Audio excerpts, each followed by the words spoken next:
Put the positive pin on the first cell. Put the negative pin on the second cell.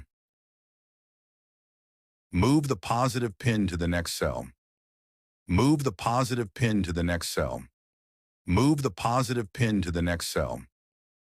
Move the positive pin to the next cell.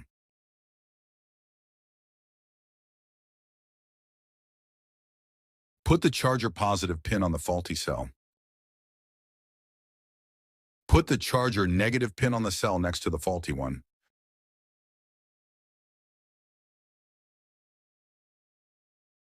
Test again to make sure values are the same. Put the positive on the first cell. Put the negative pin on the second cell. Move the positive pin to the next cell. Move the positive pin to the next cell. Move the positive pin to the next cell. Move the positive pin to the next cell.